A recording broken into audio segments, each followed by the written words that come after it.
Hi, this is Marla from the Real Fresh Food channel, and I'm back to show you how to plant out these the plants in this tray. Now I'm going to show you first of all how I spread. You know, they all came up like this, the peat pods, and here's how I spread them out. I use anything, so I had a little cheap screwdriver laying around, so I took the screwdriver and just broke the pod up like that. Then I take my fingers, smash it down in there flat so that it's packed in. And I did the same thing with the others. You know, the whole tray is like this. I just wanted to leave a few out so that you could see exactly how I did it.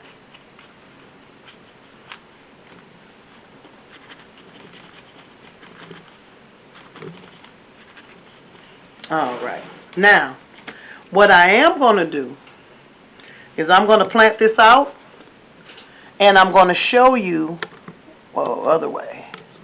I'm going to show you what things, how I'm going to plant this and what things I'm going to plant, and how easy it is to just drop a seed in there and start planting.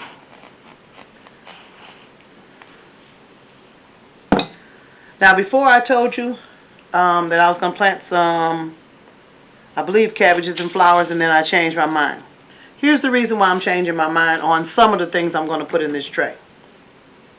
I'm a part of a seed swap group, and I had a lady send me some seeds. I swapped some seeds with her. She swapped some seeds with me. And she sent me a lot of different kinds of seeds. And what I told her that I would do is my plan for those seeds was to take all the seeds that I got from that seed swap and plant them all out in a tray, and everything that I grow out of that tray I'm donating to senior citizens. And I have friends who have neighbors, and some have relatives and whatever, that are senior citizens, and grocery prices are going up kind of high. So what I do, and what I'm encouraging others to do that garden, is plant a row for some seniors. A lot of them are on fixed incomes now, and they're past the the age, or sometimes the fitness of working, going back out into the workforce, and some of them have worked years, and now it's time to kind of settle back, but inflation is making things a little difficult. So what I do is every year I'll, like, if I'm growing tomato plants, I might plant 2 or 3 extra plants and put them in a row. If I'm growing cabbages, I'll grow 7 or 8 more cabbage plants, put them in the row. And everything I put in this row, pepper plants, you name it, greens, everything, whatever I put in there, everything that's harvested goes to a senior citizen somewhere. And all people do, have to do is say, hey, I know a lady, and she's kind of having a hard time, and this and that. And I'll ask them, find out what they eat, what they like, if they have any allergies of any sort, and usually with senior citizens that's not an issue. Find out if they're taking any kind of medications that would, keep them from eating a vegetable or something that has a lot of iron in it. Some people can't eat leafy greens because of medications, different things like that. And if they can't, then we try to supplement their food with everything else that we're growing. Just a way of saying, I appreciate everything that you've done in your work life, and let's see if we can help you out, to make things a little better for you and give you some good nutrition that you don't have to pay for. It's just I'm growing stuff anyway, and I don't mind helping. And I encourage other people to do that too. Grow a row for some senior citizens, or a family that's struggling and they're working and stuff is just expensive, and they have children, and you want to just kind of help out a little bit. You just go out and pick a few things and bag them up and say, here, this is something less that you have to try to come up with grocery money for, and maybe this will help go with something else to help make a meal for your table. I just believe in helping other people, and that's just what I do. So 2 of the things out of what was given to me on that seed swap are these Hungarian Wax Peppers.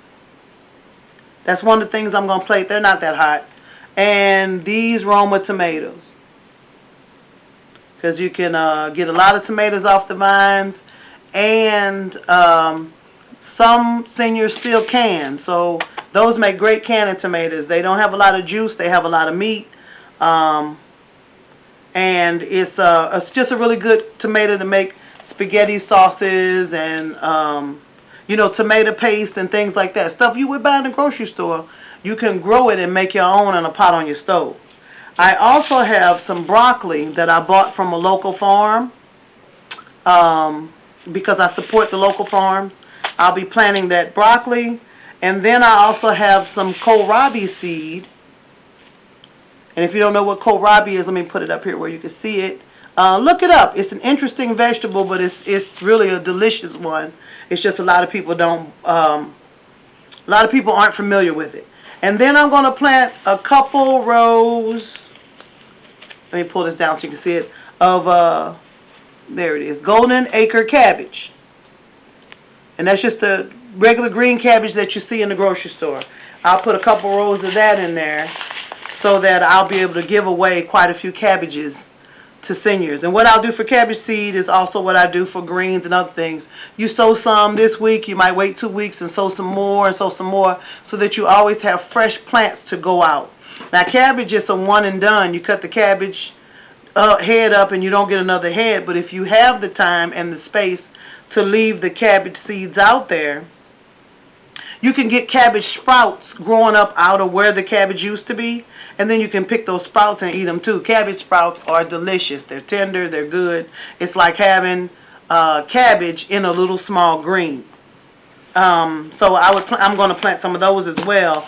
And then I'm going to plant something in this row that's a mystery plant, this final row over here. And I'm not going to tell you what that is. I'll just wait until it grows. And at the end of the season, I'm going to show you what I planted in this row right here. Okay? And we'll be doing a lot of these because I picked up 3 of these trays. And I'm going to use each one of these trays for my groceries for seniors is what I'm calling it. So I'm going to use each one of those. So I'm just going to plan out 1 or 2 rows, and then I'll come back later when it's all planted and show you what it looks like. And I'm going to start with this tomato seed. And let's talk about seeds for a second. I noticed that a lot of people were talking about, oh, I'm going to grow some herbs this year. I'm going to grow this or that this year. And that's good. That's a good thing to do. But there are some seeds, herbs being one of them, that benefit from being what's called stratified. You take those seeds and put them in your refrigerator for like 4 to 6 weeks. And it helps the seed think that it's gone through winter. And then when you take it out and you plant it, it germinates much faster. Now, do you have to stratify that seed? No, you don't. It just takes a little longer to germinate, but it's fine. It'll still work out just fine. So, but that's not necessary for these tomato seeds. So what I'm going to do is I'm going to pour some in my hand so you can see how small they really are. Okay. See how small those seeds are? And what I have to remind everyone, because we have this conversation a lot, is that 1 tomato seed equals 1 tomato plant. A lot of people get it in their mind that, oh, that 1 tomato seed equals 1 tomato. No, it equals 1 tomato plant. So you're talking, you know, maybe 40 pounds of tomatoes or 50 pounds of tomatoes over the life of that plant. But it's not 1 seed equals 1 tomato. 1 seed equals 1 plant. Now what I do is I put 2 seeds in each one of the cells. And some people do that. They'll put 2 seeds. Most people I know put at least 2. Some put 3. So that in case one doesn't germinate, the other one will. Very seldom do you have it where neither one will germinate. And you try not to put them, I'll move the camera down so you can see it, but you try to put them, you know, kind of close to the middle. And I'll tell you a trick, because I grow mine, you know, on the cheap. If both plants come up I'm using both of them. Tomato plants are very hardy. That's 2 seeds right there. Oh, you can't hardly see them, but that's 2 seeds that are stuck together. Now I can either try to separate them with my fingernail, which I won't. I'll just stick them both in here. Because when they both germinate, they'll separate and I'll be able to get them out that way. But tomatoes are very hardy seeds. And what you can do is, if you let your plants grow up enough, they're usually about, 6 to 8 inches tall. If you keep light on them, once they sprout and they start to show their true leaves, their seed leaves, their true leaves, we'll get to that another time. And as they continue to grow, if you keep the light on them and help the stem get thicker, whatever, it's also making many roots underneath the soil while these tomato plants are growing. And that's with pepper plants, that's with any plant. And if you have a very good root base for your seeds, when it's time to plant them outside, you could have 2 really nice plants growing out the top. And some people, when they figure out which plant they think is going to be more viable, they'll take a scissor and snip them off at the soil level, so that just one plant will grow. I believe in feeding them both because I'll need both of them. And what I'll do is, once they get to the height that I want and they're the health that I want, and it's time to take them outside, I take this plant out of this whole cell and I grab that plant and split them in half at the roots. Half the plants get one plant gets half the roots, the other one gets half the roots. And I plant them in 2 separate spots and they take off, and I've been doing it for years and I've never had a problem with it. So I continue to do it. Because that's two seeds right there. That's 2 seeds right there. This one happens to be 2 seeds. Here's 2.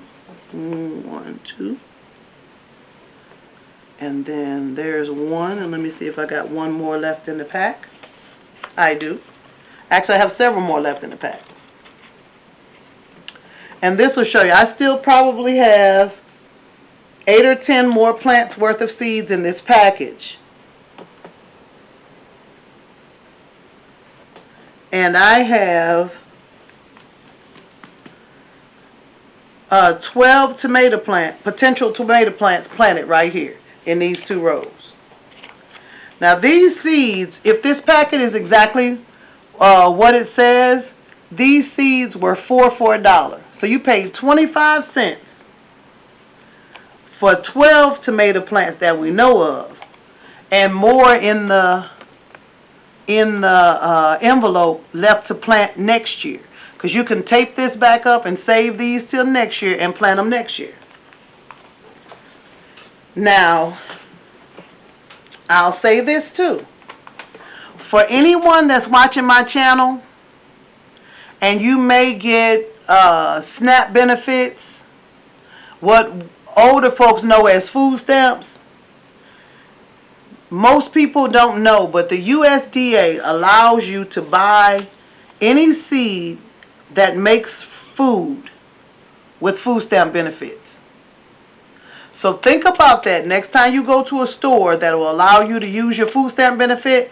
And I don't mean if there's a cash benefit on that card. I mean actual food stamp benefits that, like if you went to the grocery store and you went to buy a loaf of bread and you used the SNAP benefits to buy that bread. You can also use SNAP benefits to purchase seeds or plants that produce food. Now, I'm not trying to tell anybody what to do, but I am saying this. A little container or a bag of tomatoes for like $3 now, or a 25-cent pack of seeds and 12 plants worth of bags of tomatoes. Now, you may have to buy a few of those $3 bags until these plants come up, But you can grow these plants in a 5-gallon bucket.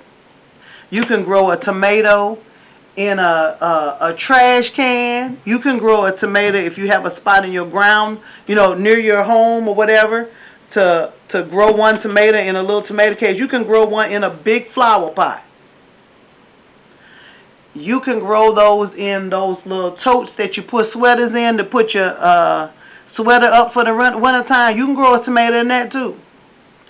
But once that tomato comes up and starts producing tomatoes, you can stop paying $3 at the store for a bag of tomatoes and eat your tomatoes till the end of the summer and put your tomatoes up too. Because later on, once all this stuff starts coming in, I'm going to also share a few canning videos on this channel so that if anybody wants to learn how to put some food away, we're going to do that. You'll be able to take what you're growing in the summer and put it away. So in the wintertime, when you want the taste of a fresh tomato, you'll have it in a jar on a shelf, and you can take it out and make some chili with it, make some good rotel, some, you know, all kinds of things with it. Because you'll have your own tomatoes put up. You'll have your own peppers put up. If you wanted to make, what do you call those things? Egg rolls. You'll have your own cabbage to make some egg rolls with. We'll have all of that. So those are the things that we like. You know, if you want to make a stir fry, you'll have your own broccoli put away in your freezer that you grew, that you can take and make that with. So, you know, my whole goal is to show people how easy it is to do this and how easy it is to put it away and save it and save yourself some money. You can take that money and buy something else that you can't grow. But it's so easy to do. It's just so easy. And now that we have these seeds planted, what I'll do is I'll go and get some more soil and just lay it over top of that. And just lightly cover it. And there's enough water underneath here from when I put the hot water in that I won't even need to water the top of it. Now I might lightly mist it, but there's enough water in here that it'll wick right on up.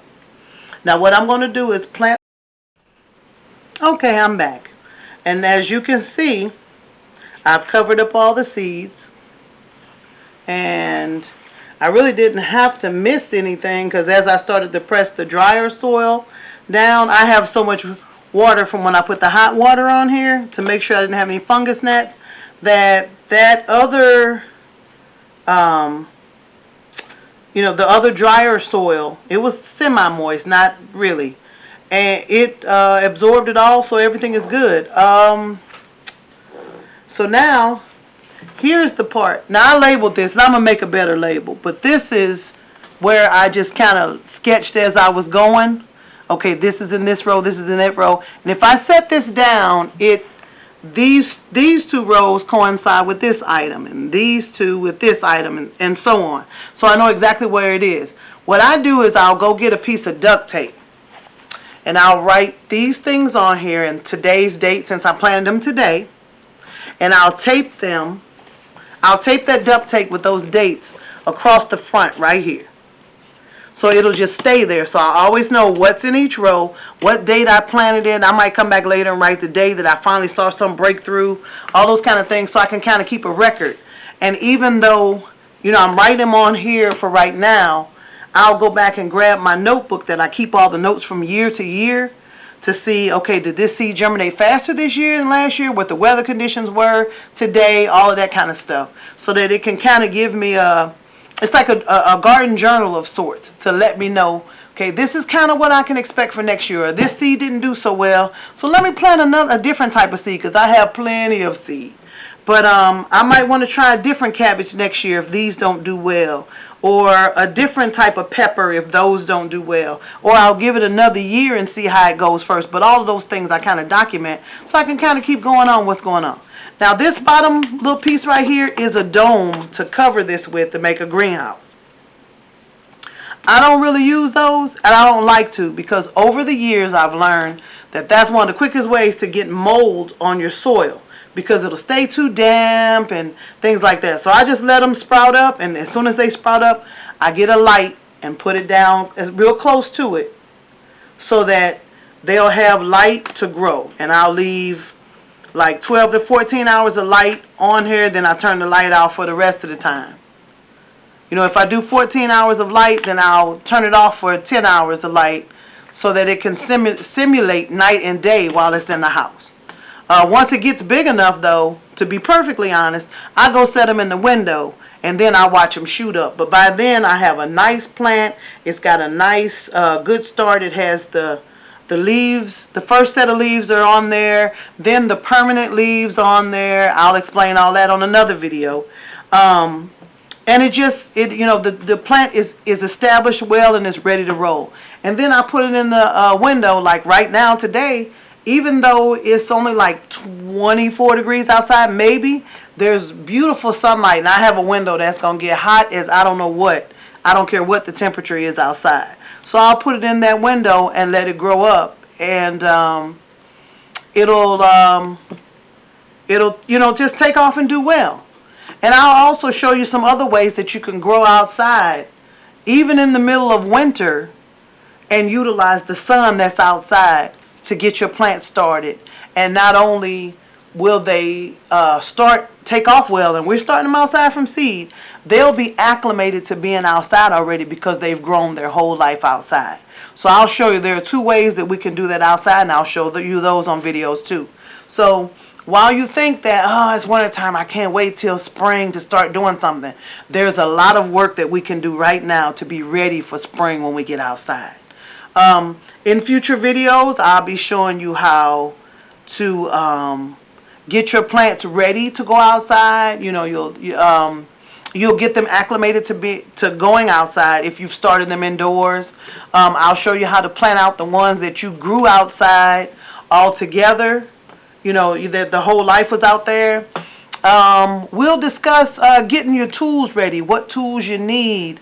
And I'll probably do that pretty soon because some of the stores, like the Dollar Tree stores, they have a few little garden tools that are hand tools that are actually quite decent to use and not spend a whole lot of money on.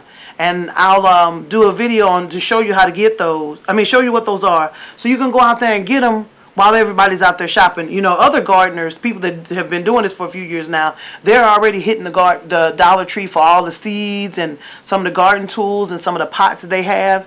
And I'll try to do a video probably tomorrow to show you, so you can get a chance to get your hands on some of those too, so that you can be ready when you're ready to go outside. And some of them you can use indoors now to get your garden started, to get a good start going. So when you get out there, your plants will be ready, you'll be ready, and you'll be excited and be able to get your garden doing what you want it to do. So with that, I'm going to sign off for tonight, and I'll come back to this tray once it's sprouted. And you'll get to see which plants, you know, come up faster than others and things like that. I can tell you right now, the peppers will not be up. Those will be the last ones to come up, because peppers are really, they take their time. They're temperamental. Now, you could stratify those in the refrigerator as well. You can put those in there for a couple of weeks, but I wanted to plant today, and I don't mind waiting, so I went ahead and put them in there.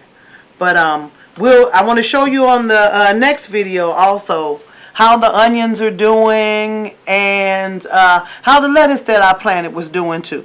So with that, y'all have a good evening.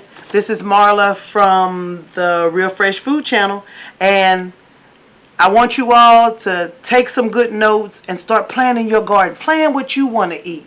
We're going to plant the things that you like eating, not what you see me plant, because I eat a lot of stuff. So I might be planting some that you don't like.